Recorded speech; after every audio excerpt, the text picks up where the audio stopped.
Hai guys, welcome back to Gios Class. Nah, hari ini aku mau membahas tentang dua tipe investasi dan dua tipe arus kas yang ada di dalam capital budgeting ya. Nah, video lalu aku udah ngebahas tentang apa itu capital budgeting. Nah, sekarang aku akan membahas apa itu dua tipe investasi di dalam capital budgeting dan dua tipe arus kas ya. Nah, tipe pertama di dalam aku bahas dulu ya, dua tipe investasi di dalam capital budgeting. Yang pertama itu adalah independent projects. Nah, apa sih sebenarnya independent projects ini? Nah, independent projects ini adalah project independent adalah project yang jika arus kasnya itu tidak saling berpengaruh. Jadi, proyek dengan arus kas tidak saling berpengaruh. Nah, itu namanya proyek independen. Apa maksudnya tidak saling berpengaruh? Nah, maksudnya adalah menerima atau menolak proyek pertama tidak mengeliminasi proyek lain dalam pertimbangan. Jadi proyeknya itu tidak berhubungan satu sama lain gitu ya. Misalnya perusahaan A, ya misalnya perusahaan A gitu ya. Nah, misalnya dia mau membuat proyek jalan tol gitu misalnya. Nah, lalu dia punya proyek lain, misalnya dia mau membuat juga investasi, misalnya kebun kelapa sawit. Nah, dua proyek ini tidaklah berhubungan.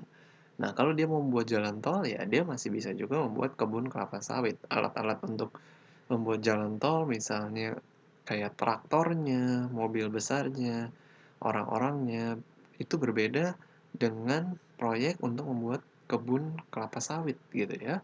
Nah, jadi proyek jalan tol tidak berhubungan dengan proyek kebun kelapa sawit sehingga proyek ini bisa dilakukan bersamaan. Jadi misalnya dia mau membuat proyek jalan tol, dia juga bisa membuat proyek kebun kelapa sawit. Nah, seperti itu ya. Itu namanya independent projects. Proyek dengan arus kas tidak saling mempengaruhi ya. Atau proyek yang jika kita ambil satu proyeknya itu tetap bisa kita ambil juga gitu. Nah, lalu yang kedua adalah mutually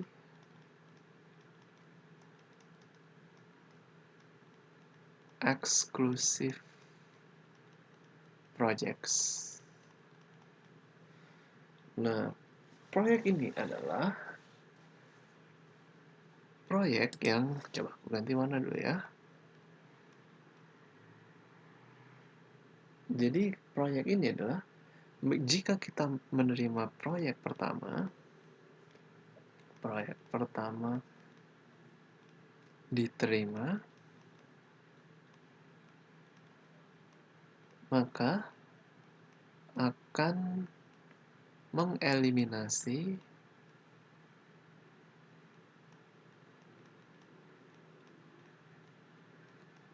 proyek lainnya. Nah, kalau yang independent project itu, proyek pertama diterima tidak akan mengeliminasi proyek lainnya. Nah, namun kalau mutually eksklusif adalah jika kita terima proyek pertama, maka akan mengeliminasi proyek lainnya. Contohnya dia pasti proyek yang sama gitu ya. Nah, fungsinya sama. Proyek yang memiliki fungsi yang sama, jadi hanya satu proyek yang bisa diambil. Misalnya kayak tadi lagi ya, perusahaan A misalnya dia membuat jalan tol jalan tol jalan tol A misalnya ya. Nah, dia nggak bisa juga untuk membuat jalan tol B di waktu yang bersamaan karena dia mempunyai sumber daya yang terbatas gitu ya. Jadi ketika dia mengambil proyek jalan tol A pada saat itu juga dia tidak mungkin mengambil proyek jalan tol B pada saat itu juga. Dia harus menunggu sampai proyek pertamanya ini selesai, baru kalau proyek yang jalan tol B-nya belum ada orang yang mengerjakan, dia bisa mengerjakan jalan tol B gitu. Nah, jadi proyek yang fungsinya sama itu kita namakan mutually exclusive projects ya. Nah, jadi ini harus dipilih salah satu gitu. Oke, nah lalu ini adalah dua tipe investasi di dalam capital budgeting ya. Nah, sekarang aku akan membahas dua tipe arus kas yang ada di dalam capital budgeting ya. Coba aku ganti warna spidol aku dulu. Nah, oke, yang pertama itu adalah konvensional cash flow project. Nah, jadi ada conventional cash flow project atau arus kas konvensional ya. Project dengan arus kas konvensional. Nah, yang kedua itu unconventional atau tidak konvensional. Nah, apa bedanya? Nah, jadi begini, kalau yang konvensional itu adalah negatif arus kas pertama diikuti dengan beberapa arus kas positif. Nah, jadi proyek yang di dalam konvensional ini biasanya dia negatif dulu. Jadi contohnya seperti ini ya. Misalnya ini 0 hari ini ya, tahun pertama, tahun kedua, tahun ketiga, tahun keempat, tahun kelima gitu ya. Nah, kalau konvensional itu seperti ini. Tahun pertama, tahun hari ini negatif untuk investasinya. Nah, lalu tahun pertama udah menerima keuntungan, tahun kedua keuntungan, tahun ketiga keuntungan, tahun keempat keuntungan, tahun lima keuntungan. Nah, ini kita namakan konvensional. Artinya negatif arus kas pertama diikuti dengan beberapa arus kas positif. Nah, lalu yang konvensional juga bisa juga seperti ini. Misalnya hari ini negatif investasi gitu ya, kita keluarkan biaya untuk investasi. Tahun pertama kita keluarkan lagi biaya untuk investasi masih negatif. Tahun kedua masih negatif lagi. Nah, lalu baru positif di tahun ketiga, tahun keempat, dan tahun kelima. Nah, ini kita sebut dengan tipe konvensional cash flow proyek ya. Nah, itu yang pertama. Nah, lalu yang kedua itu adalah unconventional ya, atau tidak konvensional, unconventional cash flow project. Nah, apa itu unconventional cash flow project? Nah, unconventional itu bisa seperti ini, positif arus kas dahulu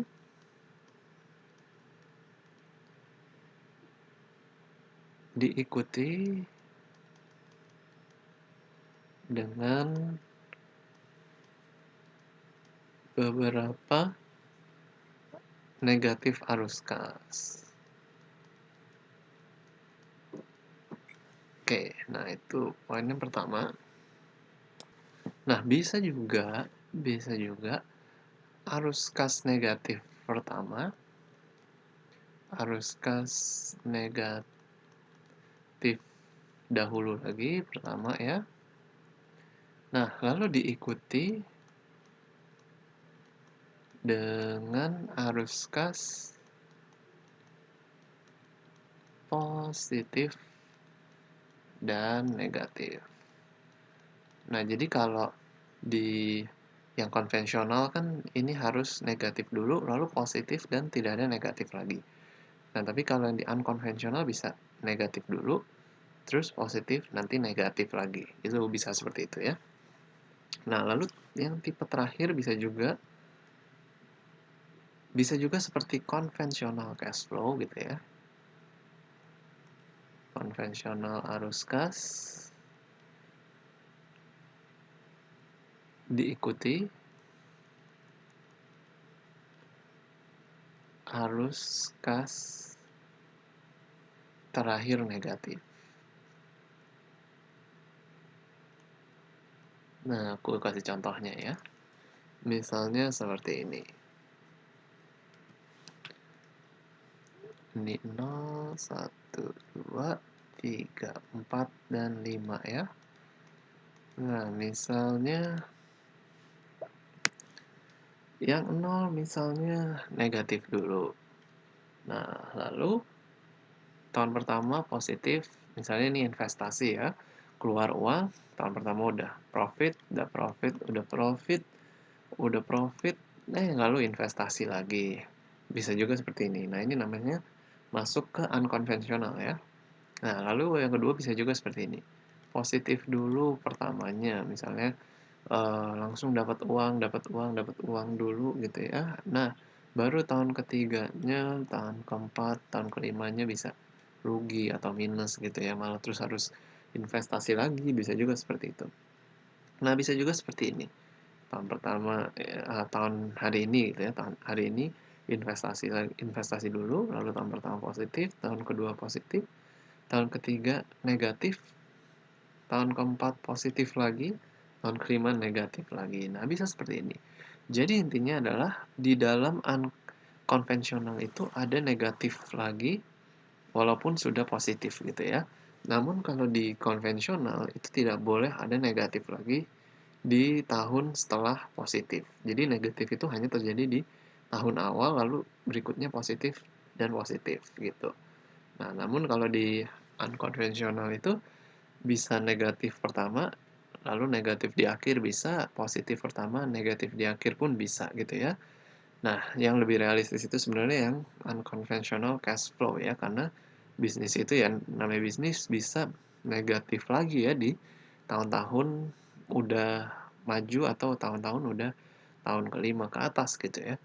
Oke, sepertinya itu aja yang aku mau bahas tentang dua tipe investasi ya dan dua tipe arus kas project. Thank you guys for watching this video. Kalau kalian masih ada pertanyaan, boleh tulis di kolom komentar. See you again in the next videos.